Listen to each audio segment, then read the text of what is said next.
Salam sejahtera dan selamat pagi. Hari ini kita akan mulakan dengan bab 1, pengaturcaraan. Di bahagian tingkatan 4 bab 1, ini adalah bab yang paling panjang, paling luas topiknya. Kamu boleh nampak lebih daripada separuh buku anda adalah terdiri daripada bab 1. Ada yang sudah tengok e-book yang cikgu beri? Kamu belum terima buku teks kan? Tapi cikgu sudah beri e-book dalam grup. Okey, kamu boleh rujuk dalam e-book semasa kamu tengok penerangan ni dan buat sikit catatan nota. Buku nota yang cikgu nak kamu guna ialah buku yang panjang. Sila guna buku yang panjang ya. Yang pendek tu susah sangat nak buat nota nanti. So, guna buku yang panjang. Mari kita mulakan dengan bab 1. Pengaturcaraan, strategi penyelesaian masalah. Okey, kamu tengok dalam gambar raja yang ditunjukkan ini mesti tidak asing dalam kehidupan anda seharian. Kalau bukan PC, kamu pakai tab, handphone, pelbagai gadget. Dan kamu banyak menggunakan data management sekarang kan, pengurusan data. Contohnya Google Drive. Kalau kamu guna Telegram, WhatsApp, semua itu berkaitan dengan data management juga. Kita akan belajar dengan terperinci di bab 2 macam mana data management ya. Yang ini setiap hari dalam kehidupan kita sudah jadi sebahagian daripada kita, betul tak? Semua ini mesti tidak asing untuk kamu, generasi kamu. Boleh imagine, boleh bayangkan kan macam mana kehidupan kita kalau tiada gadget-gadget yang ditunjukkan ini, kalau tak ada gadget-gadget ini. Adakah semua gadget ini membantu kita untuk selesaikan masalah? Atau gadget ini yang mendatangkan masalah? Adakah gadget ini akan berkekalan untuk 6-7 tahun yang akan datang atau akan berinovasi? Menjadi bentuk lainkah, fungsi lainkah? Anda boleh cuba bayangkan ya.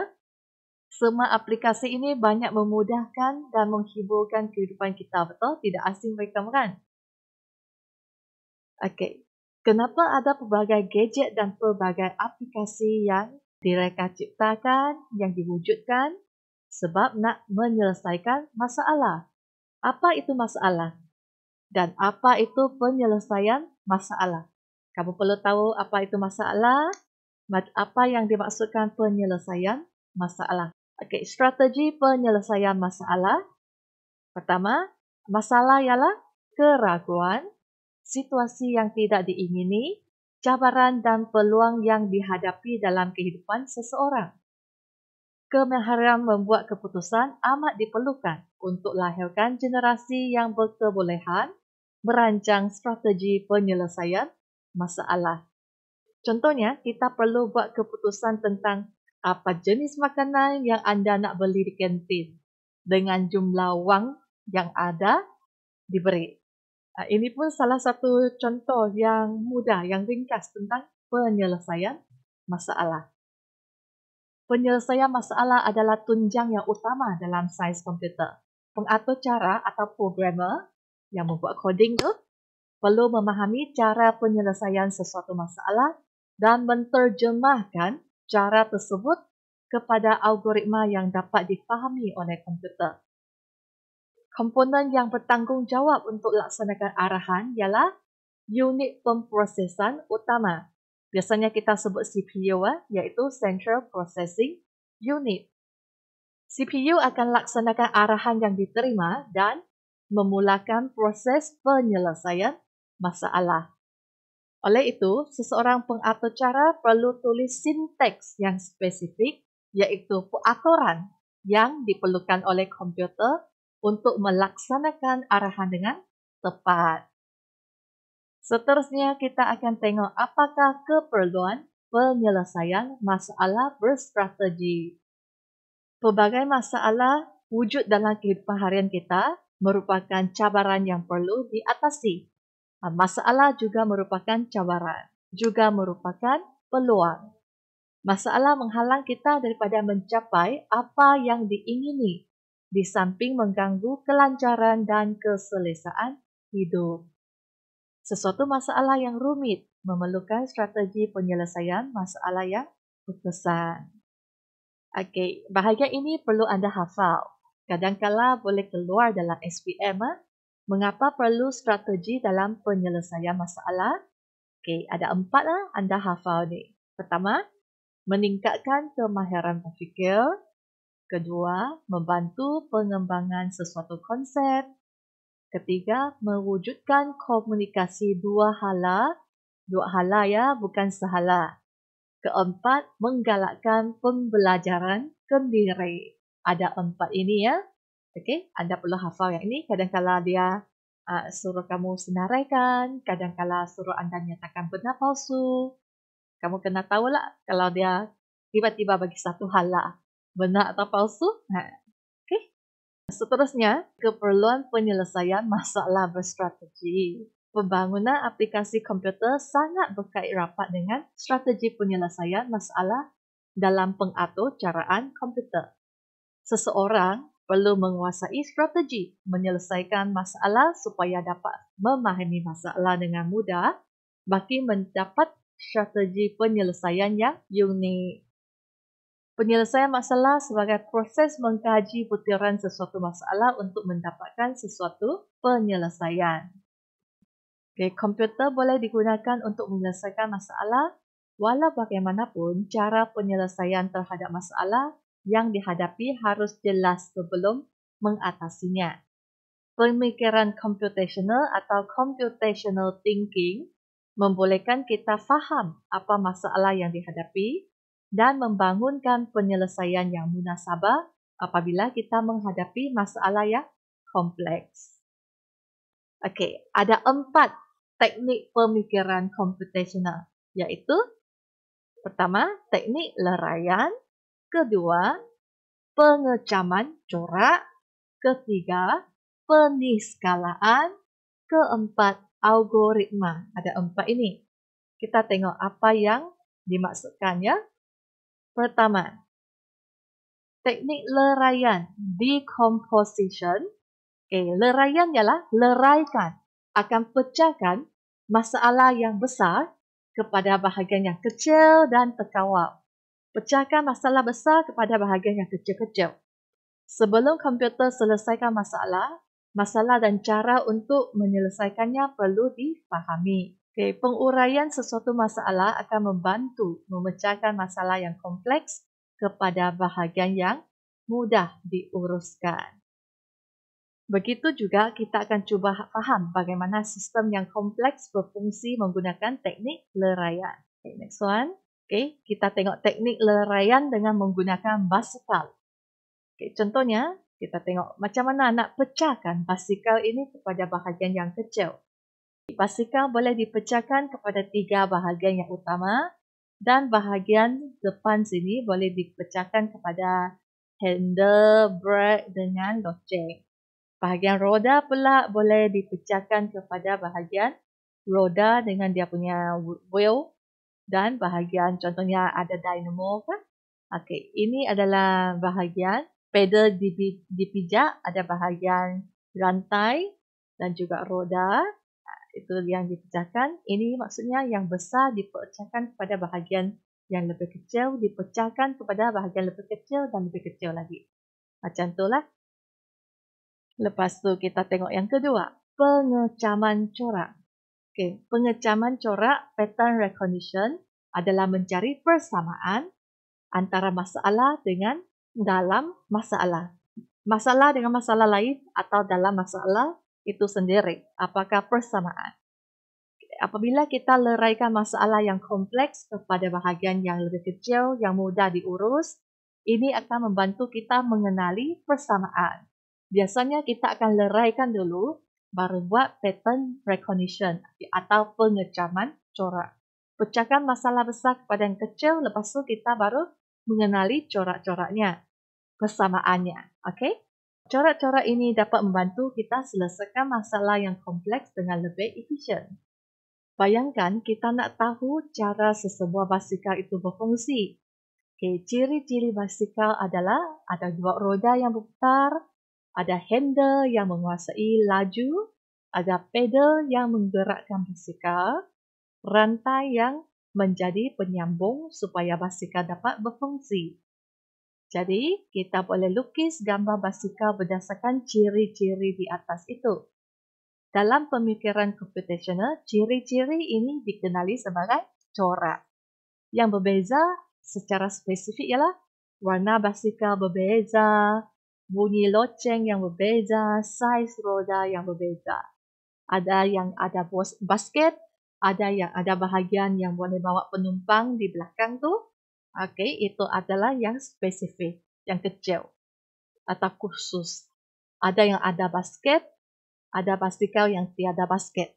Betul kan? Ada yang mempunyai lampu, ada yang tiada lampu. Tapi ada basket ke, ada tempat di belakang bawa penumpang ke, ada lampu ke, ada dynamo ke atau tidak. Itu adalah yang spesifik. Walaupun tiada, masih dipanggil basikal. Kalau ada pun dipanggil basikal. Sebab basikal terdiri daripada bahagian-bahagian utama iaitu roda, ada rantai dan pedal, ada handle. Itu yang bahagian utama basikal kan. Asalkan ada bahagian-bahagian yang utama itu, itulah basikal. Kamu boleh tengok ada dua contoh basikal. Ini nampak sama saja kan. Kamu boleh pergi cari di Google, ada banyak contoh basikal yang berbeza rupa bentuk tapi semua dipanggil basikal.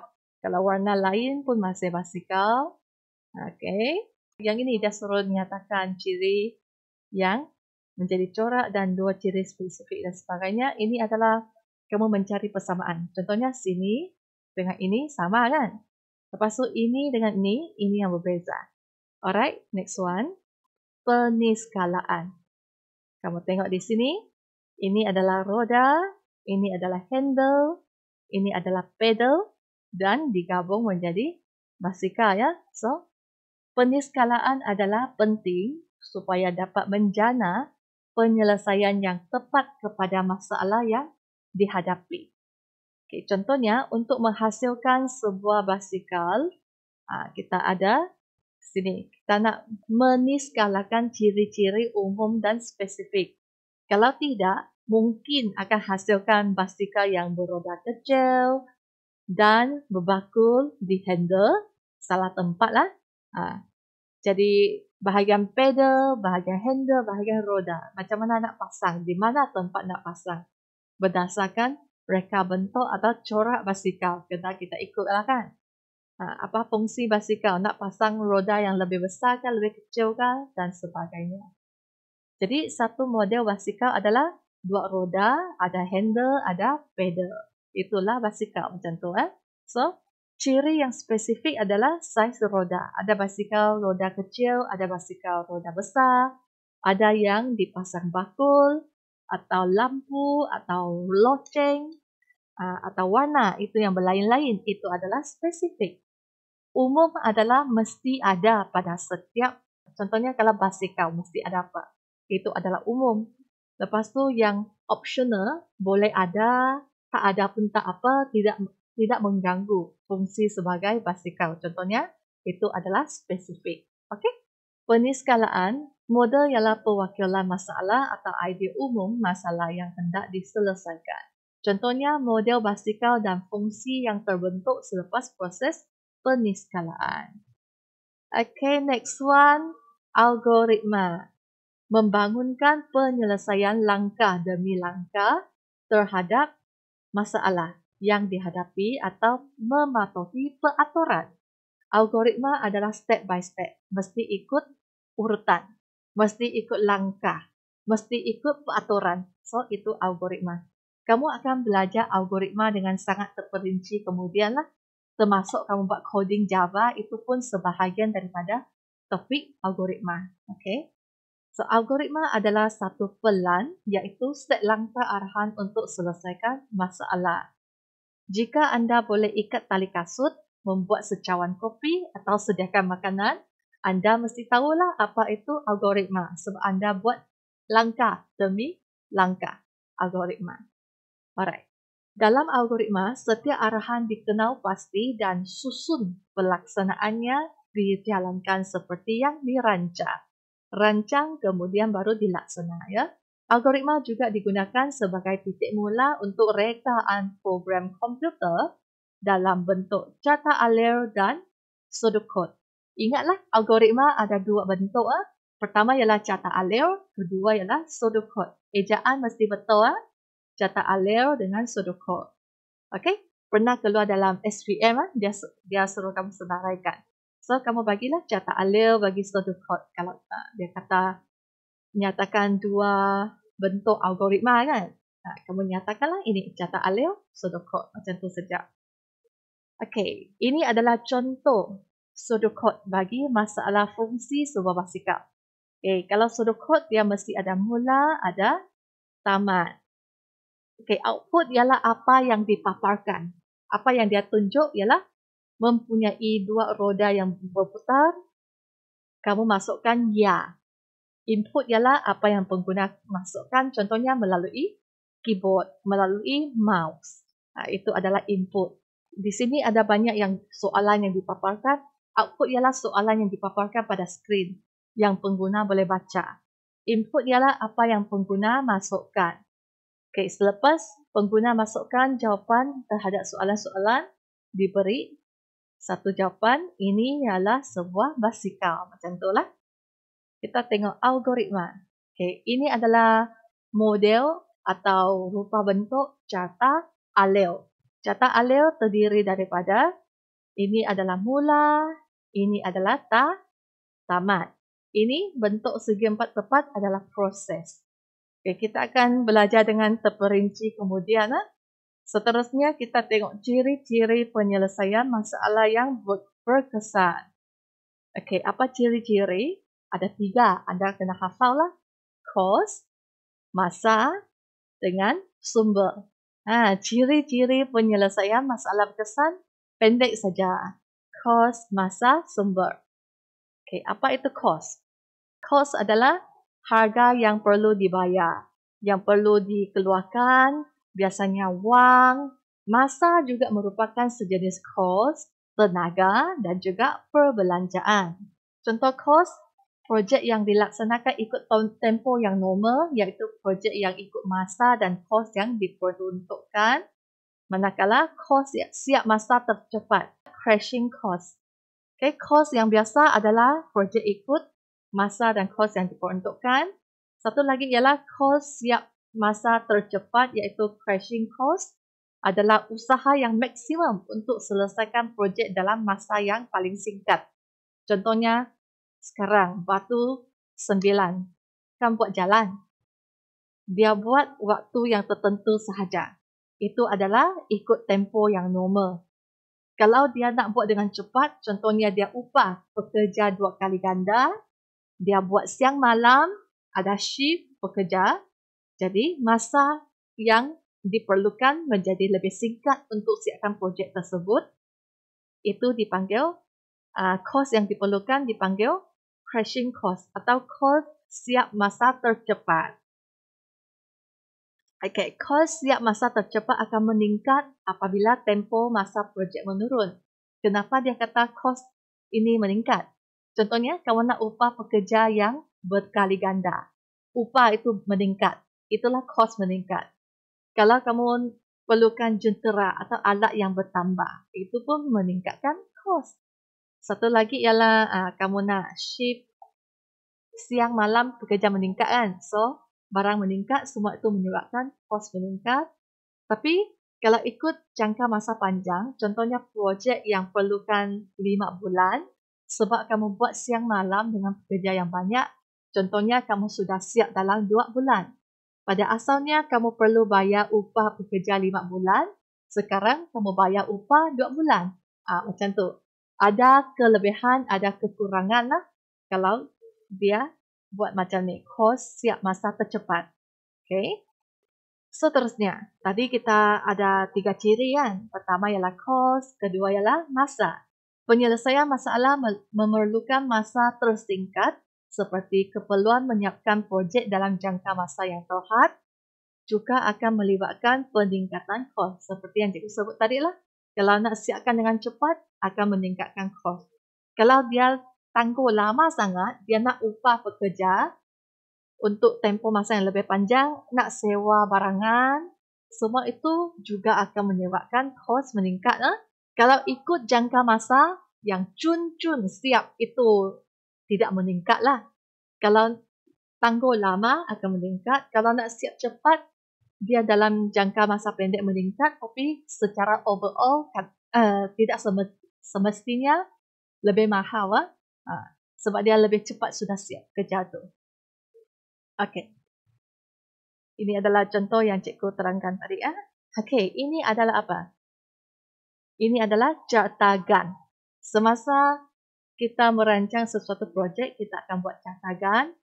Ada bulan, ada minggu, ada hari contohnya. Biasanya kita rancang sampai minggu. Yang ini adalah contoh yang terperinci sampai hari. Isnin, Selasa, Rabu, Khamis, Jumaat. Macam tu. Semasa projek dilaksanakan, dia akan barkan warna. Contohnya, dilaksanakan dari bulan 3, dari hari bulan 3 hingga 7, maksudnya Isnin sampai Jumaat. Kemudian, minggu yang seterusnya, Isnin sampai Khamis untuk aktiviti 1. Kemudian aktiviti 2 adalah dari tempoh ini, bahagian yang ada color tu, tempoh yang berkenaan. Okay, dan yang bertindan ini maksudnya dilaksanakan pada tempoh yang sama. Aktiviti 1, pada penghujung aktiviti 1 sudah mula aktiviti 2. Pada penghujung aktiviti 2 sudah mula aktiviti 3 macam tu. Sehinggalah semua aktiviti tamat. Itu dipanggil catagan. Kita merancang projek. Okay, waktu kamu kerja nanti, walaupun anda tidak sebagai programmer, kalau kamu buat projek lain pun perlu buat satu jadual seperti ini untuk merancang jadual projek anda. Okay, next one. Ini adalah satu lagi contoh catagan. Ini adalah timeline. Bila projek itu, contohnya training, planning bila, design bila, development bila. Dia dilakukan di bahagian yang dibaharkan warna itu. Macam itulah. Okay. So, di sini kita boleh tengok, sini ialah senarai aktiviti projek iaitu sini. Market research, specification sampai documentation itu adalah aktiviti projek. Kedua, bila setiap aktiviti mula dan berakhir, kita boleh tengok bulan, minggu, sini mula, sini akhir. Sini mula, sini akhir macam tu. Maksudnya ini ada dua fasa. Fasa 1, fasa 2.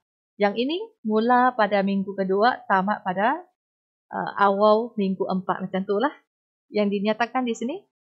Lepas tu tempoh masa, kamu tengoklah dari sini ke sini, contohnya lebih kurang seminggu lebih. Lebih kurang seminggu. Lebih kurang 1, 2, 3, 4. Lebih kurang 3 minggu lebih. Macam tu. Itu adalah tempoh masa setiap aktiviti. Aktiviti yang bertindih atau bertindan, sini ada bertindan sikit apabila dia selari. Sini ada bertindan, sini bertindan, sini bertindan, sini bertindan. Macam kamu buat set kan, persilangan. So, yang bertindan tu maksudnya dia akan berjalan pada masa yang sama. Lepas tu, tarikh mula dan tarikh projek dijangka tamat. Dijangka pada bulan ini, contohnya bulan 1 ialah Januari.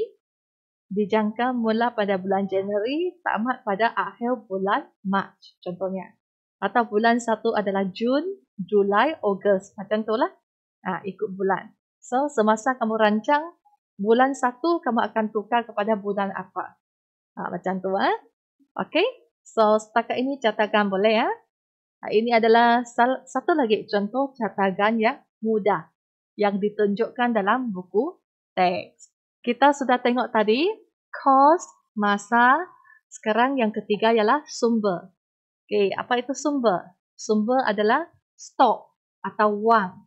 Bahan-bahan mentah, staff dengan aset yang lain. Kalau pembangunan, aset lain contohnya jentera-jentera yang digunakan, alat mesin yang digunakan, semua itu dimasukkan dalam kategori sumber.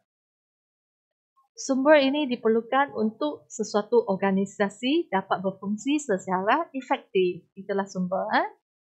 Okey, dalam perancangan penyelesaian masalah, semua penyelesaian perlukan sumber. tidak ada sumber, tidak dapat dilaksanakan penyelesaian. Okay. So, contoh sumber, wang, sumber manusia, sumber teknologi yang disebut tadi jentera-jentera kan, sumber teknologi. Okay. Kenapa kita perlu buat perancangan? Perancangan sumber adalah tanggungjawab pihak pengurusan dan perancangan supaya perancangan yang baik itu mendapat keputusan yang optimum, keputusan yang paling bagus. Pembajaran sumber dapat dielakkan dengan ada perancangan yang rapi. Okay, masalah yang dihadapi apabila kekurangan sumber ialah akan lambatkan masa untuk siapkan projek. Tak cukup pekerja, lamalah projek siap. Tidak cukup mesin, lamalah projek siap. Tidak ada wang, kalau tak ada wang, macam mana nak upah pekerja, macam mana nak beli alat jentera, so akan melambatkan sesuatu projek disiapkan. Okey, contohnya kita boleh tengok semasa pembinaan jalan. Adakah mempunyai sumber yang mencukupi? Dapat tak menyiapkan proses pembinaan dalam jangka masa yang pendek? Okay, apakah langkah-langkah yang diperlukan untuk tujuan ini? Kita tengok. Pertama, pastikan ada pegawai atau unit yang memantau penjadualan sumber menggunakan sistem baris giliran ikut keutamaan projek. Maksudnya, first come, first serve. Apa yang utama, apa yang datang dulu, buat dulu. Okay, susun ikut yang paling penting, kurang penting dan kurang penting macam tu. Okay, pastikan keperluan projek diuruskan dengan teliti dengan ambil kira sumber sedia ada dan sumber kewangan yang diperuntukkan. Adakan proses penjadualan aktiviti supaya seimbang dan boleh dilaksanakan sepanjang projek dijalankan. Okay, proses penyelesaian masalah. Kita tengok yang seterusnya ya. Okay, proses penyelesaian masalah melibatkan langkah-langkah yang sesuai dan bergantung kepada jenis masalah. Setiap masalah yang ingin diselesaikan perlu melalui beberapa proses, iaitu ikut struktur model generik. Okay, pengatur caraan dapat membantu murid berfikir secara kreatif dan inovatif, serta membantu mereka menyelesaikan masalah dan melaksanakan semua proses dengan betul. Proses penyelesaian masalah ini anda perlu hafal. Ikut langkah dia. Pernah keluar dan selalu keluar dalam ujian juga. Pertama, kumpulkan dan analisis data. Kedua, tentukan masalah. Ketiga, jana idea. Keempat, jana penyelesaian. Ada idea, baru ada penyelesaian. Kemudian, tentukan apakah tindakan yang nak dilaksanakan. Laksanakan penyelesaian, iaitu laksanakan apa tindakan yang dipilih tadi. Lepas kita laksanakan penyelesaian, kita buat penilaian. Kemudian, buat penambahbaikan. Ada 8. Contohnya, kita tengok. Pertama, kumpul dan analisis data. Yang pertama, apa yang perlu dibuat? Kumpul data tentang apakah punca, apakah skop masalah. Kemudian, mengenal pasti hal yang berikut. Sejauh manakah masalah tersebut memberi kesan? Bilakah masalah itu perlu diselesaikan? Berapa jangka masa yang ada ya? Kedua, menentukan masalah. Okay? Kumpul dan analisis data, kemudian apakah masalah kita tentukan? Perlu mengenal pasti apa masalah yang utama. Kita tidak tengok yang remeh-temeh dulu, kita tengok apa masalah tunjang utama dia.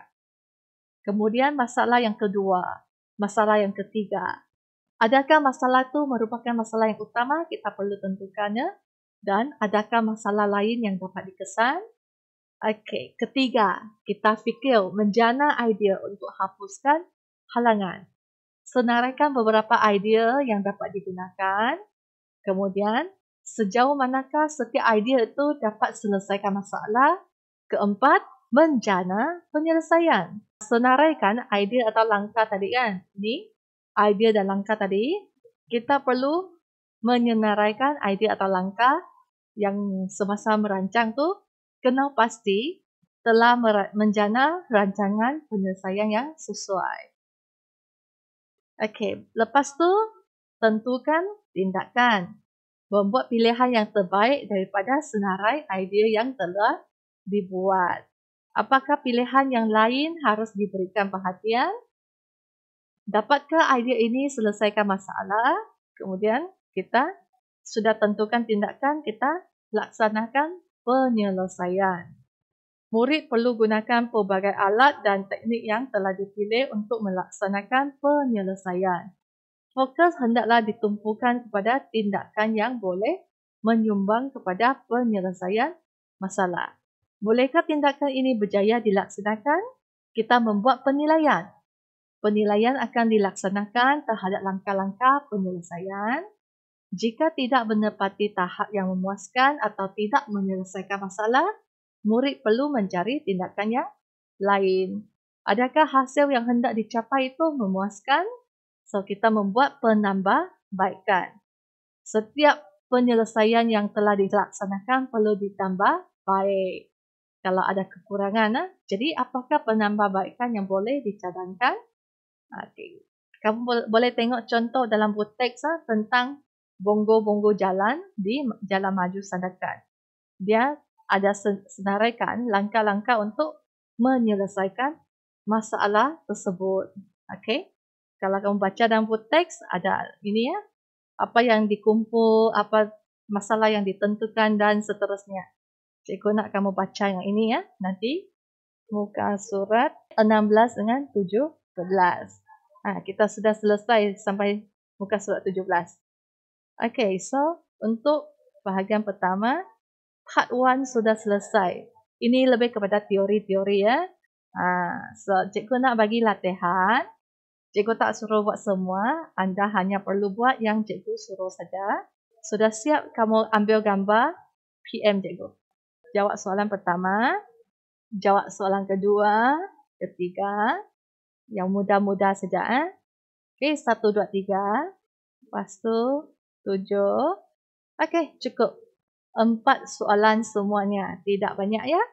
So, masa yang ada sekarang, kamu boleh jawab latihan yang cikgu beri ini.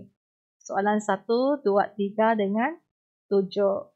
Okey, kelas yang akan datang, kita akan belajar yang seterusnya iaitu algoritma. So, itu saja untuk pagi ini. Kita jumpa lagi. Terima kasih kelas.